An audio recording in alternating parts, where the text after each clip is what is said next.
The Bible is a living word that reads us as we read it. It's a person, a voice that proves that time is not linear, as one sentence can confirm the past, guide the present, and declare the future. You are here. I am here. He is here. We are here right now. In the tomorrow of yesterday and in the yesterday of tomorrow, I thank you for joining today. So we're back. Thank you so much for joining once again. In our last episode, we talked about this woman, Naomi, who found herself on hard times in a foreign land. Basically, during a famine, her husband relocated her and her family to Moab. And in time, she ended up losing both her husband and her sons. However, she was left with one loyal daughter in law who refused to leave her side. And so Naomi and her daughter in law Ruth ended up traveling back from the foreign land of Moab to Judah. And Ruth, in her own efforts to make sure that she and her mother in law had food to eat, found herself working in a field during the barley harvest, picking the barley grains. And it just so happened that she was working the field of one of the closest relatives to her late father in law, Boaz. Boaz showed Ruth a lot of kindness. He showed her a lot of favor because of the sacrifice that she made to leave everything that was familiar to her. She chose to leave home in order to make sure that Naomi, her mother in law, was taken care of. One day, when Naomi realized that it was Boaz's field that Ruth was working in, Naomi devised a plan and she told Ruth to go bathe, put on some good smelling perfume, put on a nice dress, and then she told her, I need you to go meet Boaz at the threshing floor tonight. After he's had enough to eat and drink, he's going to go lie down in the field. Now, don't let anyone see you, but in the cover of the night, after he's gone to lie down in the field, I need you to go lie down at his feet and uncover them. And then he's going to know what to do from there. So Ruth, she said, okay, I will do exactly as you tell me to do. Later on that night, after Boaz had finished eating, when he was filled with drink and he was feeling pretty good, he went to lay down in the field and fell asleep. Ruth, after he had fallen asleep, quietly crept up and lied down at Boaz's feet, and she uncovered them. So around midnight, Boaz woke up. His toes must have gotten a little chilly.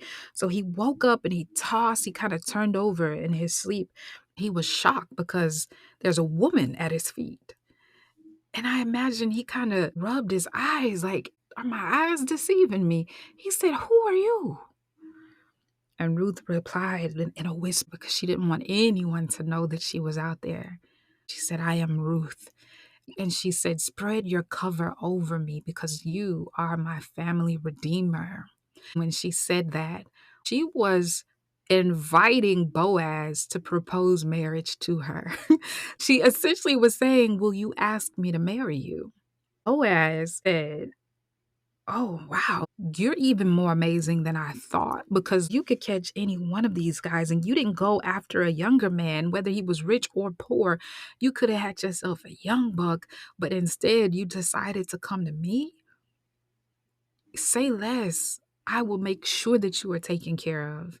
And he said, there is one little hiccup though, because I'm actually not your closest living relative. There's one other guy.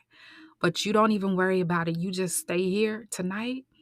I'll make sure you're good in the morning. I need you to leave before anybody gets up because I don't need anybody to know that you are out here. And I'm going to make sure that matters are taken care of tomorrow. She stayed throughout the night. She woke up early before the sun rose. The next morning, Boaz quickly went to the town gates. That's usually where people would convene. And he ran into his kinfolk, the guy that he mentioned before being the closest relative to Ruth and Naomi. And he's like, yo, fam, come here. Let me talk to you for a second. I have all these witnesses here because there's a matter I want to kind of clear up real quick with you. The guy's like, yo, what's up? Boaz, he said, you know about Naomi, right? Yeah, you know, the one who went off to Moab when there was a famine. So what happened was while they were out there, Elimelech, Mahlon, Chilion, they all, they passed away. And so Naomi is about to sell her field, and you happen to be the closest living relative to the family. You're the family redeemer. And now the land is for sale for you to buy. Now, quickly, let me tell you, the kinsman redeemer or the family redeemer back in biblical days, they had the right to purchase the land of someone in their family who was deceased. Now, when they would purchase the land, essentially what they were doing was making sure that the widow was taken care of because now she generated income. But also, the redeemer, the family redeemer, was keeping the land, the property in the family. In addition to that, the family redeemer would also marry the widow. When they would marry the widow, if they had a child with the widow, the firstborn son would be considered the deceased husband's child. In this case, when Boaz let this guy know that he had first dibs on purchasing the land that belongs to Naomi, the guy was like, bet, yeah, I want to take that deal. I'll buy the land from Naomi. No worries whatsoever. That's cool. Boaz chimed in and he let him know, oh, yeah, by the way, if you purchase the land from Naomi, you're also required to marry Ruth, the Moabite. And that way, if y'all have a son, she will be able to carry on her husband's name through your son, and then they will be able to keep the land in the family. Now, this wasn't as appealing to the kinsman redeemer because he's like, hold up, I don't think I'm going to be able to do that because that might mess up my entire estate. Because he actually had a wife already and he had children with his wife. So he's like, no, I'm not gonna be able to do that. You can do it. No worries. You can purchase the land. And Boaz was like, bet. So Boaz ended up purchasing the land from Naomi. He married Ruth and they ended up having a son. Naomi loved this baby boy so much. It restored her name. She was then joyful again, and she would cling to this baby boy as though it was her own because she loved him so dearly. And the baby boy's name was Obed. Obed actually was the grandfather of someone you may or may not have ever heard of. His name was King David.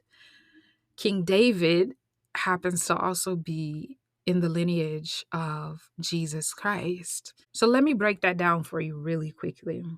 Ruth didn't know when she decided to leave everything that she was familiar with to go and live with Naomi.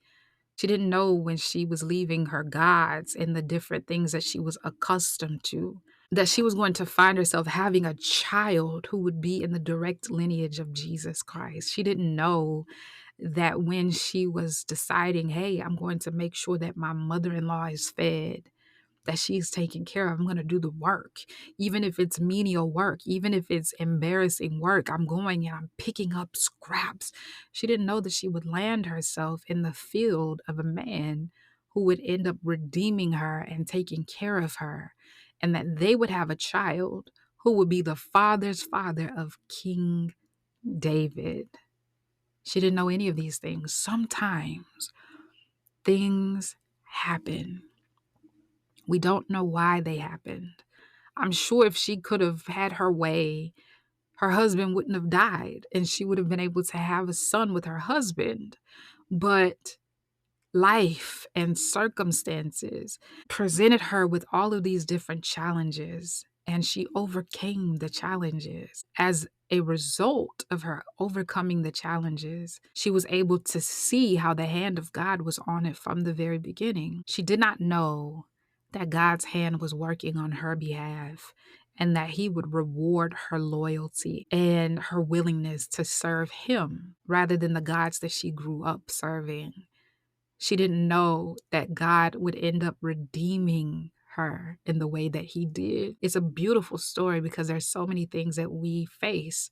You saw before, Naomi had this idea that God had something against her. She's like, yo, don't call me joyful anymore. Don't call me pleasant. Call me bitter because God, he has a bone to pick with me. Ruth saw things a little bit differently. She was like, despite everything that has happened to me, I'm not left without anything. So I'm going to do what I can with what I have. I lost my husband. I do still have a mother in law. I'll go with her. I may not have a lot going for me. I don't have a lot of assets, but I do have a body that is able, and I'll go out here and do the work to make sure that we eat. Because of that, the Lord blessed her. So we'll stop there for now, but I look forward to picking up in our next episode and talking about another family that ended up being pretty significant when it came to the framing and the story of the Israelites. So thank you again for sticking it out, for listening, for tuning in. Please like, share, subscribe, comment. I'd love to hear from you. And until we meet again, bye for now.